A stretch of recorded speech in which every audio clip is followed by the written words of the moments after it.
Hello, my Nikaibers. I'm not gonna make that a thing. Hello, everyone. I'm Nikaib. And have you ever wondered what's the deal with Pokemon cards?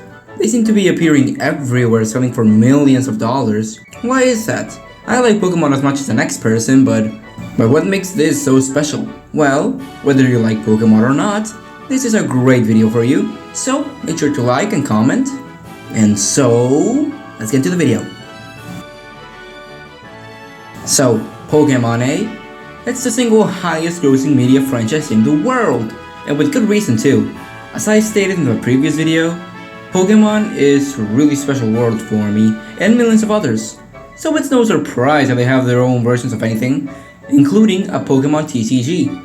That's still going really strong, and one might wonder, why are there lots of these expensive cards? Well, my dear viewer, these aren't just cards. Those are memories, moments. Pokemon is a franchise that, if it sticks with someone, it really sticks with them. Having all sorts of special feelings no other franchise can ever hope to deliver. Making you feel things towards the sprites on a screen. And the card game is a perfect complement to that. Card games are really personal by nature, making one easy to fall with a card. Even if it's not a monster, it doesn't have a face, one is easy to get attached to a card if it helps them to get out of a sticky spot. And this combined with Pokemon can make you feel like you are really there, battling it out with your friends and alongside them, evolving your Pokemon to its truest potential and then unleashing them into a battle against your opponent. And so, naturally at the start, people had a lot of attachment to their Pokemon cards. And this sort of attachment would bring a lot of value to them. But of course, this alone isn't gonna get them to be worth millions. So, what does? Well, this is. Anything that's collectible has some sort of value. Even the dumbest of things have demand. And with a franchise like Pokemon, that demand was gonna be through the roof.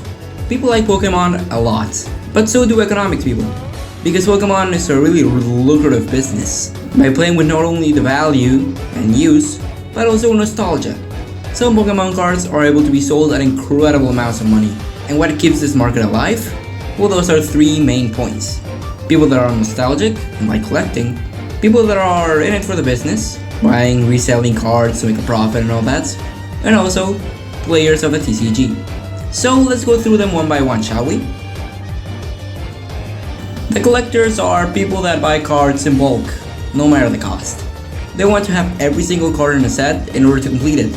They are constantly looking for all the expensive cards at first, and then, funnily enough, struggling to find the most weird-ass cards like Pokemon Transporter or something like that. And these guys keep every Pokemon card at a certain value. There's absolutely no Pokemon card that is worth literally nothing, because these guys are always looking for them, even the most common of cards. Sometimes even multiple of ones. They can be motivated by then reselling the entire collection, making it sell for way more than it originally cost and making a huge profit off of it, or just personal collectism. So that keeps every card above sea level. But what about the rest? The Pokemon TCG players are always looking for the best cards in the game, and they're willing to pay anything for up to 4 of each of them. And why do they buy so many of the same one? Well, that's because they buy them to play and compete in tournaments. To be able to win a consistent amount of money, they can spend a lot of money on a deck, but then make that back and some more through tournaments or beating or betting or whatever.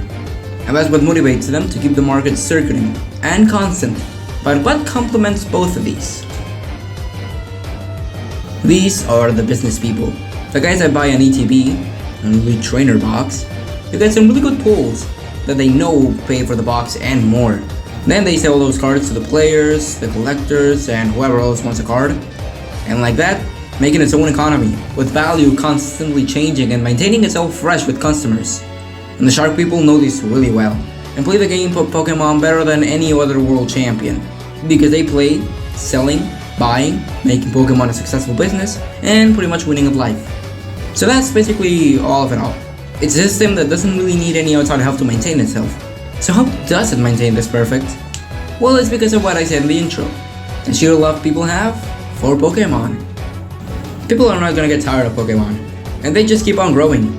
All those 90s kids that loved their Pokemon cards as a kid now love them as adults, and now their kids love Pokemon, and it's just a cycle that doesn't end. Pokemon is forever, and it will always be in the heart of kids and grown-ups. And that's why the value of the cards doesn't go down. Pokemon is always there for us, so we sure as heck are always gonna be there for it. All those beautiful memories will always live on, and that's something that has no price. And so, that's a basic rundown of how the Pokemon card market stays the way it is. I personally really love Pokemon cards, just like everything else Pokemon related. I have my Greninja cards all together and love to play the game. Feel the excitement of drawing the card you need and then having that Pokemon battle against your opponents in the real world, as if they were really there. I have tons of stories with the game, so make sure to comment if you are interested in hearing about them. But also, just before I leave, I wanted to say thank you a lot for the support in my last Pokemon video. I think that if this video does good, Pokemon is gonna be my forever niche going forward. Because even though my initial plan was to make videos on quote-unquote everything geek, it seems Pokemon content is the way to go, and I am not complaining about that. So, make sure to comment what you think. That really helps me get my mind straight. If the last non-Pokemon videos I have uploaded don't do good, then this one does, consider myself a Pokemon YouTuber. And if they do, then I guess I'm an everything YouTuber.